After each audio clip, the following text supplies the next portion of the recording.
episode, we'll be resetting our relationship with food and taking control of our health, strength, mindset, and mood with the help of the best-selling author of a book entitled Brownies for Breakfast. Welcome to the show, Lee. How are you doing? I'm doing great. Thank you so much, Toby. And I appreciate you mangling the name of the book because it gives me an excuse to repeat it, right? I can say, and the book is called Brownies for Breakfast, a cookbook for diabetics and the people who love them, which kind of includes the whole world these days. Yes. Yes, that's true. And while preparing for this conversation, I'm so sorry for messing it up a little bit at the beginning. Brownies for Oh, thank breakfast in you. the title That book. was a great opening. That was a super opening. Thank you. Yeah, thank you so much. I mean, I'm super excited to be speaking with you, not just because you wrote this wonderful book, but also because you are a grandma, and I'm looking forward to learning so much from your, vast experience, word of wisdom. You've gone through a lot in life, and through your cookbook and other engagements, you are impacting other people's life basically with your experience, with your grandma wisdom also. And I want us to pack all of that in this conversation today also, so that we also could be better off at the end of this conversation. Yeah. That's a lot to jam in one conversation. You might have, Ye- it's a ton, yeah. Yes. We could but make it a series, maybe.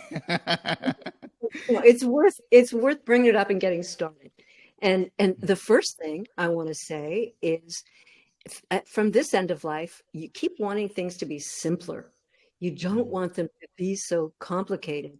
And that includes today you're getting all this advice about working out and how many repetitions and how heavy your weight is and how many times a week and your food, you weigh, you measure how many grams of this and your carbs and your protein.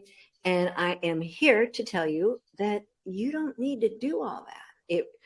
I want you to be conscious, very conscious of your body and your health and what you're eating. But I think you can do it joyfully, more mm, like singing and dancing than measuring and worrying. Um, your food should be a pleasure, and yes. if you eat better food, better quality food, hopefully it will be a pleasure. But the granny part of it is somebody has to cook. And we used to always have a granny in the kitchen, right? She'd be there with her Mm, apron on and she'd be there all day. And and my kids, who are all now in their 40s, tease me because whatever I would talk about, I managed to get a recipe in there somehow. It's like, oh, no matter if you're talking about world news or sports or anything, it's like, well, then you take the beans and you do this and you do that. So I think part of being a granny is always that mixing up of food with wisdom, mm, if you want, with information. It always comes back to the food. What are you eating? yeah. And is it good? Yeah. And is it enough? And so on and so forth. So, and in my case, the reason for my emphasis on diabetes is because I was diagnosed with diabetes when I was in my 40s. And so, relatively early in my life, type 2 diabetes. So, I knew then that I wanted to take care of myself and stay healthy and stay on my feet. And it ended up kind of making a study of it, Toby, because the medical profession wasn't really very helpful. They'd say, well, you don't eat too many carbs and keep your weight down. And that was about it. So, all these decades since then, I've been working to try and figure out how to be healthy, stay healthy, but still eat well and have fun Mm, and have brownies. And yeah. so my recipes were developed for people who want to eat treats and yummy foods. I mean, they're not all sweets. It's all kinds of recipes. But we are suffering from this kind of what do I call it? It's we have been washed over by sugar for Mm, generations. that's Now true. we've got two or three generations of people who've been eating sugar, refined sugar in Mm, everything. And it's worse in the United States, but we've exported it all over the world. Just like the United States is guilty of exporting our crummy TV shows, right? Something I heard the statistic that 80% of the media that's consumed around the world is from mm, the United States and basically from yeah. California. So Mm, my fault, guilty. Um, but you know, all of us now are consuming food that isn't real food. It's manufactured food. And it's doing really well for the corporations who are manufacturing it, but it's Yeah. not doing well for the people who are eating it. So I'm here with you today on behalf of Grannies to say I Yes. want you to eat real food, whole Mm. food, plant-based, not too much. And you don't even have to worry about the not too much part. If you're eating whole food, plant-based food, real food, you get full Yeah. and then you can't eat anymore. It's enough, That's you true. know, and it Yeah. feels different in your body than if you're eating the food that was designed by people in a tall building working for a corporation. That food was designed to keep you eating and buying Mm. more. Mm. And that's where the diabetes comes from. That's where the heart disease comes from. That's where the obesity comes from. It's not Yes. your genes, it's not fate, it's from Mm. eating crappy food, Yes. engineered You're. food. Mm. And of course, not moving because we don't move anymore as much as people did 100 years ago or 200 years ago. We have to work a Yeah. little harder to move. And now you're in Germany, and there's more walking that goes on in a big European town. In the United States. It's a joke, but people drive everywhere. You want to go into town, it's 2 miles, get in the car. Mm. Um, it's kind of nuts. And so Mm. there are a lot of us out there trying to get people to move more and drive less. And Yeah. I think it will happen. But we need to turn this epidemic of chronic diseases around. Mm. And the way to do it is with food and movement. Yeah. And, you know, everyone's doing it with pills and supplements and all these complicated instructions, and it's not complicated. It Mm. just means making a decision and then sticking with it, Yes. deciding to be healthy. Mm. Making the decision to eat the food that are good for our body and also move to ensure that our body is, if is fit and healthy. Yeah. And we've got all kinds of science now telling us that this crappy food, pardon my language, but that's what it is just as damaging to our psyche, our mindset, our mood, as it is Mm. to our bodies. You can't separate really the systems in your body. And Mm. you're reading probably now a lot more. I know I am seeing it all over the place now. The mind gut connection and gut Yeah. health and your gut biome. It's true. Mm. What you eat is goes into your engine, and that engine, you know, um, runs your whole being. And Mm. some of it happens in your head, and a lot of it happens in your gut, and it's all one system. Yes. You have to treat it that way. Yeah. So a lot of the mood disorders that people talk about actually are connected to something going on in your gut. Mm. Yes. You're right. Wow. I mean, this you've shared so much already. There's so much wonderful, thoughts that provoking, as in words that provokes thoughts, basically to ensure that we change our lives, change the way we eat, or change what we eat actually, and also encourage us to work out, to go out there, move our body, to live a much healthier life. Yeah. You don't even have to work out. You need to dance. You need to Ah. walk. You Mm. need to run. Mm. It's just move. Yeah. And the more fun you're having moving, the better it is. And Yeah. dance is so important to us. And we kind of have relegated it to, well, young people, or maybe old people in the retirement home or something. But Mm. Mm. dance is so much a part of our spirit, our soul, that kind of movement. And all you have to do, and I, as you know, I live out in the country. my animals, my critters, the wildlife around here, and you watch the birds dance, and you can watch the squirrels dance. They're all dancing. Um, let's dance. Yes, let's dance. I love that. Yes. So, is it possible to like rewind back to when you were around 40 years old and were diagnosed of this type 2 diabetes? Like, how was that phase of your life like for you? How was your journey of life leading to that point?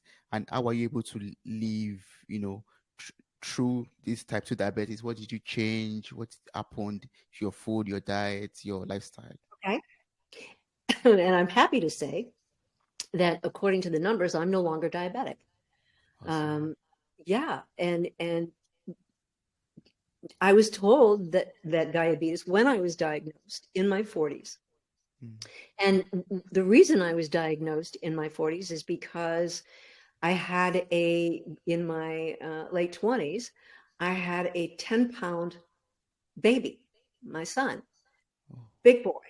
And I yes. gained 60 pounds with a pregnancy. And so after the pregnancy, after this big baby was born by emergency C-section, they said, gee, you probably had gestational diabetes. Oh, but in those days, in that place, and the doctors were all men, by the way, and I love men, but I really am excited now that we have so many women Yeah. practicing medicine with women as patients. It's a Mm. lovely thing. So what they told me was you will probably develop type 2 diabetes when you're in your 40s. And so when I got to be a little older in my 40s, um, I was asking my doctor, well, don't you want to test me? Don't, isn't there some kind of test? And they'd say, you're not really overweight and you look fine and it's okay. And I had to beg to be tested with the hemoglobin A1C test. And sure enough, they said, yeah, these numbers aren't good. Mm. And I also knew, Toby, that my dad had been in his older life diabetic, and his mother, my grandmother, had been diabetic as a mature woman. And so I thought, well, there's some, this means something. Yeah. And so sure enough, I was diabetic. But when you find out early, and by the way, there are no symptoms of diabetes. The only way you know at that stage is with a blood test. Mm. And it, by the time you have symptoms, it's progressed a long way, and you've got deterioration at a deep level in your body because your blood has not been functioning the way it's supposed to. Your fat deposition has not been functioning. Your liver has not. All of these systems have been affected by your blood sugar, by diabetes. But it's a silent killer. It's something that you don't suddenly look in the mirror and go, gosh, I look diabetic. Not Mm. you don't feel it particularly. Sometimes there's thirst, sometimes there's and actually the first most men know about it. And I don't know, you're younger, maybe you're different than a lot of the guys were in my time, but men were so hard to get to the doctor. They never wanted to go get checked up. But where diabetes catches men is with erectile dysfunction. And all of a sudden, now they want to go to the doctor, Of right? course. And now they want to get that fixed. And so by the time this has happened, uh, the it's rather advanced, and Mm. it's something. If anyone is listening and going, oh, go get checked now, and by exercising and eating well, you can greatly improve your numbers, and even like in my case, reverse it. You can be. However, I want to make clear that if I started eating badly and if I stopped exercising, those Yeah. numbers would get bad again. Mm. So, so I'm bragging here about being, clean and clear, and I like to think that way, but it's only as long as I am careful and take care of myself. Now, the good news is that includes eating brownies for breakfast. Uh, but I make those brownies myself Mm. out of nut butter, pumpkin, cocoa. uh, eggs or egg substitute, whole food, real food, plant-based. Mm, And it's a good meal.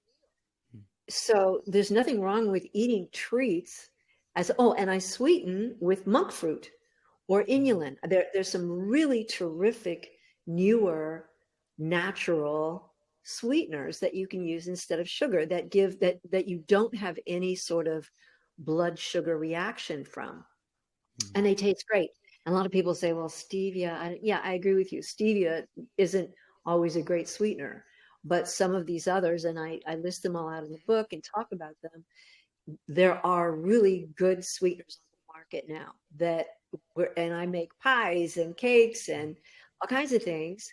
And I don't eat any sugar.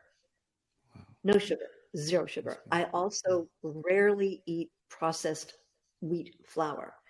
mm, And the recipes in my book are gluten free for the reason that if you eliminate gluten from your diet, you're eliminating a lot of the kind of worst junk foody things that most people get trapped eating. mm, Um, mm. can you guess what the most addictive foods are according to the science? And one, I'll let you guess what the most addictive single ingredient food and then what the Yeah. most addictive mixed ingredient food is. Can you guess? Anything with dairy, right? Anything with maybe Well, dairy you're or, right that it does have dairy, but the food that is so it's more addictive than heroin hmm. is sugar. Oh, yeah. So when Yeah, because it's sweet. yeah, when people say I'm really addicted to sweet, yes, you are. You Mm, are addicted. It behaves in your body like an addictive substance. It is an mm, addictive substance. So mm. that right there is a good reason to quit, right? Because if I said, "Well, Yeah. Toby, I think you should cut back on your heroin," what would you say to me? Say, Mm. I think the answer is to quit, right? Yeah, Not yes.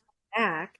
No. So, but the food, I love this little factoid because the food that the science tells us is the commonly eaten meal that is the most addictive is pizza. Oh, yes. We love Mm, pizza. pizza. We love pizza. But the problem with pizza is several things, and it depends, of course, greatly on the kind of pizza that you're eating. In the United States, we think of Domino's Pizza or some of these fast food pizza places where Mm, the crust is made out of the worst kind of flour, which is, you know, badly grown wheat, ground up very fine, and bad cheese and all these other ingredients that are inexpensive. yeah. Yeah. I suggest to people very strongly that they stop eating dairy, cow's milk based dairy Mm, because dairy, the kind of protein that's in cow's milk, doesn't agree with a huge number of humans on the planet. Some of us do better with it than others, but it causes gut problems. And it's the particular kind of fat that's in it is not a fat that it's animal fat that is a problem in many ways. We don't have time to go into it here, mm. so if you said to me, okay, Granny, give me two things that are going to really change my health right away that I need to do. One, quit Yes. sugar. Mm, Two, quit cow's milk dairy. mm, mm, And if you want to eat goat's milk cheese or sheep's milk cheese, no problem. It's a different kind of chemical. It's a different protein, and your mm, body reacts differently to it. And people tend not to gorge on it. Whereas, in college dorms all over the world, people are eating way too much pizza, right? I mean, when yeah, that comes in, they're yes. hungry and it's all smells good and the cheese is all melted all over the top with the grease on top. Mm, mm. We all love that pizza. And you can have pizza if you make it with good whole food ingredients, which of course I do. Yes. Oh, Um, that's so nice. Yeah. so that's an immediate fix I would love to see people do. For one more reason, let's talk about this. It isn't just your health, it's the health of the planet. And Mm, if you're eating cow's milk dairy, those cows most likely are not happy cows, and those cows are jammed into a factory where the pollution is going into the earth and the rivers. So I'm all about no more factory farming for many Mm. reasons. One of Mm. them is your health, another is the health of the earth. Oh, yes, So yes. it's hard. Again, we're all one system. You Mm. can't separate how we raise our food from Mm. how we eat our food. You need to Yes. know where your food is coming from. Mm. That's very true. Yes. I love what you talked about. We have to be concerned about our health and also the health of this planet. Yeah. Yes. Yes. And as a grandma, for example, what do you think we are supposed to do, and apart from the food, for example, what else can we do in order to ensure that the health of our planet, is sustained or is improved in some ways? What should we do? Yes. Good. Yeah, where do I start? I think, first of all, growing a garden, growing a pot of something green is a Mm. very small gesture, but teach your children how the earth grows food. Mm. Uh, Children have become so disconnected with where food comes from and what the dirt is and who lives in the dirt. What uh, these things are just they're walking on stuff on the way to school, or that everything is asphalt and concrete. Mm. If you will get your children connected to growing and Mm. cooking, people when kids cook, kids will eat what kids cook, Mm. That's true. and kids will eat what they grow. So I love the connection that gets made when children really see that chain of events and take control themselves and become competent themselves at food. Yeah. And from the time they can stand on their feet and walk, I would suggest that your kids can be gardening, cleaning up in the kitchen, helping to cook, standing up on a stool. Uh, Too many people now, I think, are very busy with their children. They're taking them to choir and they're taking them to boxing and they're doing all these things, but they're not sitting down together at meals. Mm. And that to me is a big part of healing the earth. And it sounds a little disconnected, but I guess maybe it's not a weird thing for a grandma to say. I want you to sit down, Toby, at the table, right? Come in here and sit down and have some soup, honey. Yeah. Um, that we're missing that community and that communion that comes from eating together. Mm. And Mm. I love restaurants too, and because when I eat in a restaurant, that means I'm not cooking, and that's fun. Yeah. But I even more love eating when it's the family at the table and friends and people that we've just met. Mm. Come on in. That used to be a little more ordinary. Now I find that people will say to me, "You're really cooking. You're really, yes. And you've set the table." Yes, I set the table. Yes, look, there's cloth napkins and Mm. utensils and candles if it's dark and flowers. To me, the ritual of dining together, of being grateful for our food, Mm. is part of the ritual of being grateful for the earth. And Yeah. if you are truly grateful for your food, doesn't that mean you are caring more for where it came from and keeping that system alive and healthy? It's not just you who needs to be alive and healthy. We Mm. all need to be alive and healthy. True. Um, and grandmas also have a reputation. There are more than one organization in the world where grandmas got together and said, "What's wrong with these guys? They don't. They're fighting. They're crazy. They're struggling. When they would just sit down and have some soup or hold a baby. I mean, I would like there to be some kind of international law where you cannot be in a position of responsibility in a government anywhere unless you have been up all night at least once with a sick baby. That's a big challenge, right? Yeah. Being an uncle or an aunt or a parent or grandparent changes you. It Yes. literally does. Have you seen the science on this, Toby? Men change their DNA changes, their cells change when they become fathers, when they become parents.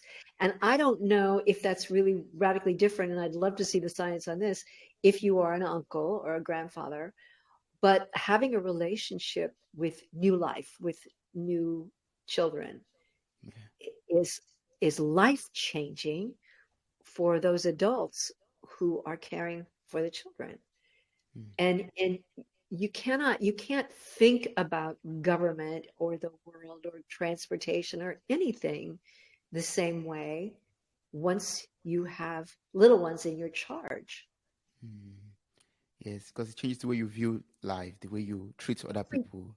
Yes, Every yes. and a lot of us are, why are we shooting all this stuff up in space, right? When we've got babies right here who need so much, and they're not getting it because we're shooting trash into space. Men, let's do that. Yeah, I'm yeah, interested in space too, but it just yeah. it's such a different perspective when you see the world, and of course, being older, as you and I Mhm. talked about.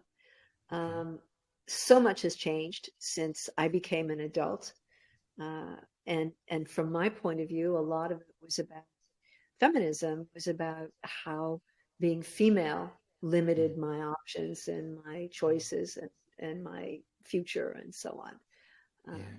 And I love the fact that you brought that up right now, feminism. From the standpoint of a grandmother you are right now, looking back at your life, how you lived and the the choices you made in the past and what you had to do in the past. What's your opinion on feminism and our health as human beings in general? well, what's my opinion? I couldn't help but be a feminist Mm, because I was female. And when I graduated from high school, 1964, um, I couldn't go to Harvard because mm, Harvard was not co-ed. You could, it was men only. mm, Uh, there were so many things that were not open to women. I couldn't have a credit card. I mean, the list is long. Um, and so I've lived long enough now to see a lot of that change. It didn't change because a bunch of guys suddenly went, we ought to do something nice for the women. mm. No, No. that's not how stuff happens, is it? Yeah, no, no, it's not. No, no. It takes a lot of activism and a Mm, lot of determination and a lot of us for various reasons. I mean, in the United States, particularly, has such a difficult and bloody history because so many cultures came together and clashed, and with a desire to be one country. But boy, with the history of slavery and the history of the Native American slaughters and all those things, and the different and the people coming to the United States out of these European wars that were the religious wars that were going on. So we sort of got a lot of the good from everywhere, and we got some of the really awful from mm, everywhere too. yeah. But how could you not be a feminist if you were a female in all of Yeah, this? yeah, that's And true. and I came from a family where my parents were particularly good about not teaching me limitations. My mother had been a college graduate. She was in a graduate program when she met my dad, and my grandmother was a college graduate, Wow. which when you think about it, my grandmother was born in the 1880s. Mm, And so unusual for her age and her time. But she taught in a little schoolhouse in the frontier of Utah, mm, at a time when it was kind of the Wild West. Uh, so my female heritage, let's say, it was a bunch of cranky old women, Toby. It was um, some tough gals, who mm. who felt like they should be part of the decision making. They should be part of the civilization Mm, of the community, and not yes. be stuck in the kitchen cooking. Mm. And so the downside was my grandmother was a lousy cook. Right? She was brilliant and terrific in a lot of ways, but man, that food was not so great. So Yeah. yeah. Yeah, we all need, tough women, tough ladies that one not just only good in the kitchen, but also good at the work front, at the activities front to, change the world, to make the world a better place. We need women actually to make this world a better place. Not just men alone, but the powerful, strong women also that, forms us, that makes us better, makes us improve, makes us, evolve basically. Yeah. And I really respect that. And the partnerships, the good partnerships between men and women are beautiful. Like any partnership between old people, young people, women, men, and men. But we've been so steeped in this tradition of it only being the partnerships among men that counted. Um, it's time in many ways that we were more inclusive. So it involves racism, it involves um, feminism and sexual politics and gender, Mm, all of these things. It's painful and difficult to go through what we're going through, I think, now, and you and I are part of it, Toby, because it's all about the digital revolution, isn't it? We yes. now have our eyes on so much of the whole world. We can't ignore it. Mm, It's right in our face. It's right on our desk. It's right on our phone. This mm, little tiny thing that's bringing us the whole world. So yes. the joy, the good side is I get to meet you. We get to talk. We get to have podcasts and Mm. talk about what we share and care about. The downside is, oh my gosh, right? Look at all that going on. Yes. Yeah. Some of it's not pretty. I No, mean, at all. A lot of uh, things going on that are wrong. Yeah. yeah. And Mm. um, all you have to do is see visually a picture. And I can imagine you see the world somewhat this way too. But when I see a picture of something going on in government and it's that room full of white men, right away, I know that there's work that can be done, Mm. right? Yes. Uh, Yes. that that's not a government of the people, by the people, for the Mm, people. mm, mm, It can't be. mm, We need to be represented, all of us. And I heard a statistic just for one small example. An issue in the United States, huge issue, is policing, and what are we going to do to improve policing, and do we mm, want to defund the police and well, do you know what this, by any chance, do you have any idea? Here, I'll make you guess again. How many police officers in the United States, throughout the United States, what is the percentage of police officers who are women? mm. I would guess 5%, maybe.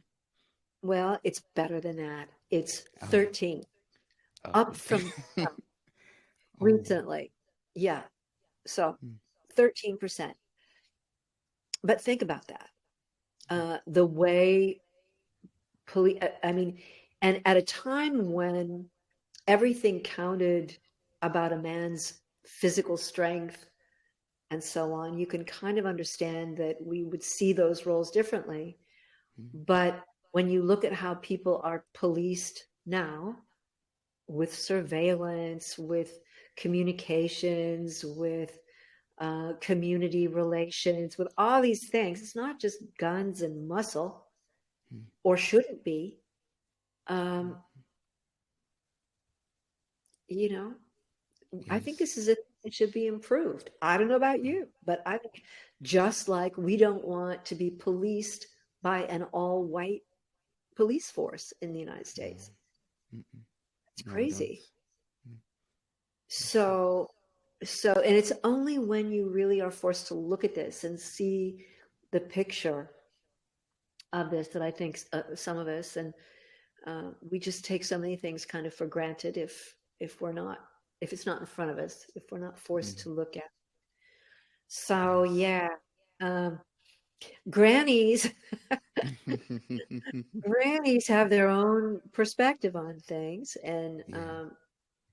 it's it's a little different. Mm, It's not yes. bad. No. It's a little Mm, different. And we're different, Toby, in that I'm 76, and I like to talk about that because people, I think, have an idea about every age. What does a 50-year-old look like and act like? What do they want? What does a mm, 60-year-old look like? By the time you're in your 70s or 80s, people are like, what? Oh, you exist? You're still mm. existing? Yeah. Yes, I'm still not only existing, but I'm still punching. I'm Mm, still out there wanting to participate, wanting to do mm, things and yes. see things. Mhm, Um, and it's so important at this age, even more, I think, than ever in your life, to be healthy, to feel mm, strong, and to feel like you can move. And there are things we can't help, but there is so much that we can help just by eating good food, soup, yes. soup, Exactly. Exactly. uh-huh, and That's true. moving. Hmm. So, Yes.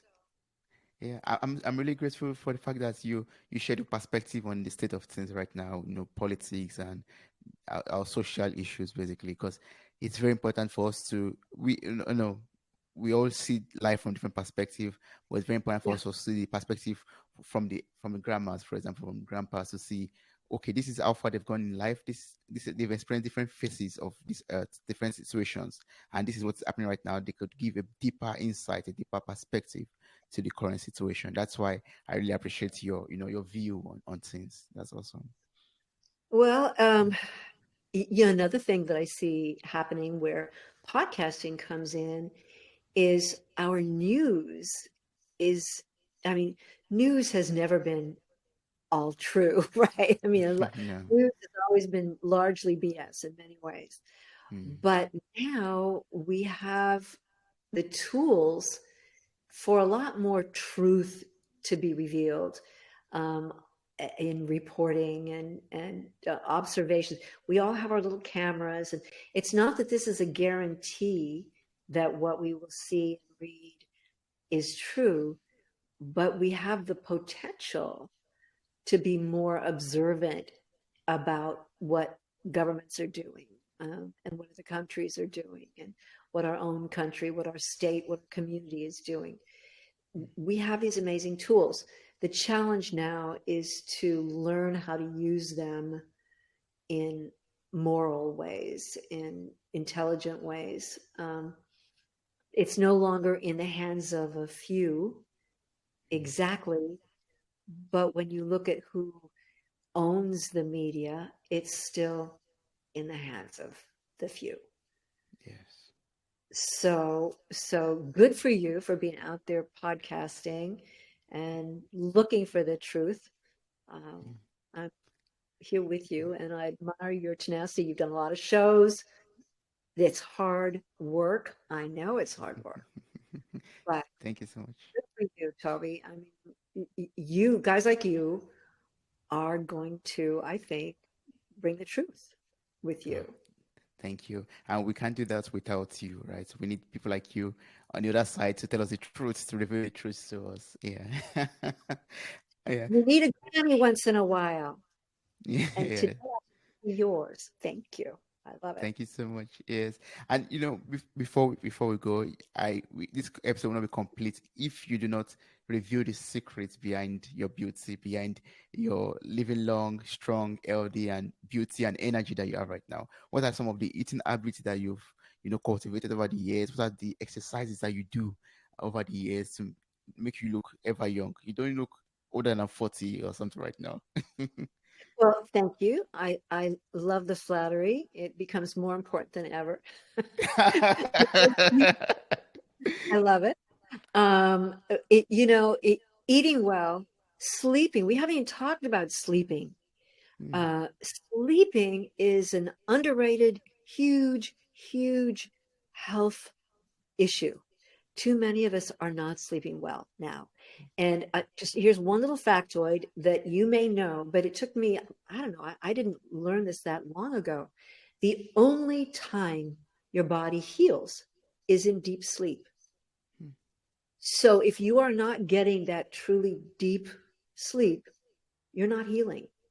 mm, And there are processes that only can take place in your body when you are not eating and not sleeping. So, and for another show, we'll talk about intermittent fasting and things like that, um, mm, because how you don't eat is as important as how you eat. mm, Human beings were not designed to eat all the time, to eat 3, 4, 5 meals a day or snack all day. yeah. You have to leave some air. So that's another thing. We don't have time, but uh, so sleep is important. I sleep. I like to think of myself as a recreational sleeper. I look forward to my sleep. I enjoy my sleep. Mm, Um, I have a great place to sleep, quiet place, and that's huge. A lot of people don't have the advantage of being able to turn all the light out and have quiet and peace. You know, if you live in downtown Manhattan or maybe even in a big city in Germany, you can't shut out the noise that well, mm, mm. and that's important. So the noise Yes. pollution, a whole other Mm, subject yeah. that we spend time on. Mm, So, but as far as keeping yourself fit into older age, it's eat good food, uh, eat with some people if you possibly can. Have a mm, community of friends. The more varied they are, the more fun it is. Have some young yes. friends, have some old Yeah. friends, Mm, and feed them. They will yes. respond. People Yeah. always respond. Say, "Come on in and have something to eat," right? Yes. Yes. And it's as simple as that. And then walk and Mm, dance a little bit, mm, and uh, wear clean clothes whenever you can. mm. And this is what I would like to tell all the men of America. Now, the men of Italy are pretty good about this. Germany, I don't know, but please, would you start wearing pants that fit? Yeah. We have become a country of bad pants. Mm. They Yeah, are too tight, or what do you mean? they just don't fit, Toby. They're Mm, baggy and baggy Bermuda shorts. mm, You know, man, we women, we're watching you. We mm. see what you're wearing, and I want you to wear better pants. Oh, yes.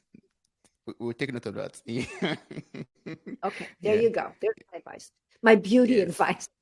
I, Very much. yeah, I know sleeping is very, very important because yesterday we were exchanging emails, and the last email I got from you, I read it this morning, and you said, "Oh, it's quite late. Go to bed to sleep." I was like, "Yeah, that's a grandma advice." I love that. My advice. Absolutely. Go to sleep, honey. Yes, you should be Yeah, sleeping. Be up with your computer. That's yeah, exactly. Yes, you yeah. caught me. Yes, I should change that. I should change that. So thanks for the advice. Yeah. Yeah. So we've not even talked about how people could get your book to read. Like it's an amazing book available on Amazon. You have your website. Can you like tell us how to get across to you, connect with you, and do that? Yes. So lynnebowman.com, and you have to spell it LYNNEBOWMAN.com. And if you'll that's pretty easy to find, or you can Google me, and you can sign up on my list just right on the front page. And I send out, not often because I'm lazy, but I will send you recipes and tips when I find really great things that are inexpensive, easy, fast, healthy. I'll share it with you, send it out, mm, and or I ask questions. I'm happy to answer questions about, gee, I made the brownies, and can I put them in the fridge, or whatever it is. I want everybody to do this. That's what I'm all about. So the book you can get from hopefully your local bookseller. mm. You ask them for it, and they will order it for you. If they don't have it on the shelf, they can get it from their wholesaler. And we all want those independent booksellers to survive, right? Yes, We love our yes, bookstores. And definitely. other than that, you can certainly get it on Amazon. Couple of clicks, you can get it. You can download it. You can get a paperback version. I've got one right here. Mm, You can get a hardback, which I highly recommend, because then I want you to keep it on your counter in your kitchen. And then you yes. open up the next page and you go, okay, I'll make that squash casserole. That looks good. Oh, I'm going to make that coleslaw. That looks good. And then you set it up and you make it. And I promise you, they're forgiving and easy. And if you've never cooked, no worries. Mm, Everything is explained. Or if you give this to your cranky 85-year-old grandpa, he will go, no, I can do this. mm, Yes. And an 8-year-old kid, 7-year-old kid can do that. Anyone who can read mm. can make these recipes. It's easy and fun. And I've been told that the book is a good read. I've been told Yes, that yes. it's, and I hope that it is. I wanted it to be fun. Yes, I mean the reviews on Amazon are so amazing. People snapping, pictures with the recipe brownies that they baked, for example. I really Yeah. love reading them. I was like, yes, this is a very That good book makes to read. me so happy. Yeah, I love seeing it. Yes, And yes. and I took all the pictures with my Oh, iPhone, wow. almost all of them. There are a couple of kind of glam pictures of me where my friend came and took them and tried to make them look good. But Mm, the food pictures I took with my iPhone because I wanted the pictures to look like you would be making it. mm, I was in the advertising business where we would oil things and doll things up to look good in the picture. That's yeah, not the idea. The idea is this is real food, whole food, plant-based, that you yes. can yourself that it will look like the picture. Mm, yes. And I want you to feel successful about it Mm, and keep doing yeah, it. yes, yes.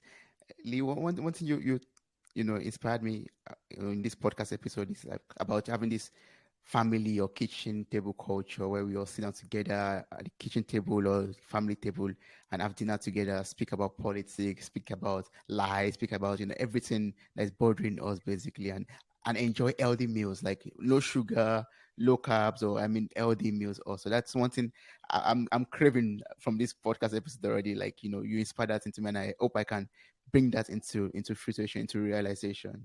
That's awesome. Good. And I'm going to check up on you, Toby, and I want you to cook some of these recipes. Do you Yeah. cook? Yes, I cook. Yes, I do. Good. Yeah. Okay.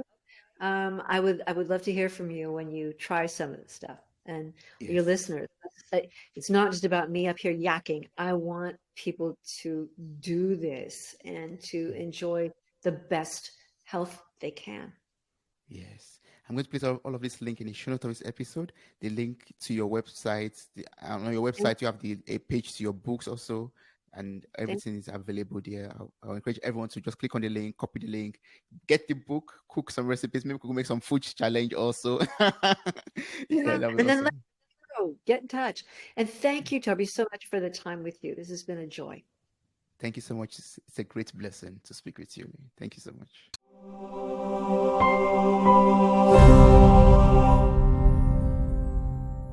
Hey there, podcast enthusiasts. Are you ready to add a little sparkle to your day? If you're loving the insightful conversations and captivating stories on Mirror Talk Podcast, here's a friendly nudge to hit that subscribe button. By subscribing, you'll never miss out on the empowering messages and thought provoking discussions we bring to your ears. But wait, there's more. We're all about spreading positivity and inspiration, and you can be a part of it too. How? By sharing the love with your friends and family. Share this episode with your loved ones, and let's create a ripple effect of empowerment and growth together. And hey, if you've been enjoying what you hear, why not take a moment to leave us a glowing 5-star review? Your feedback fuels our passion to keep delivering content that resonates with you. So hit that subscribe button, share the love, and leave us a review. Let's keep the conversation going and spread the Mirror Talk magic far and wide. Thanks for tuning in, and remember, your support means the world to us.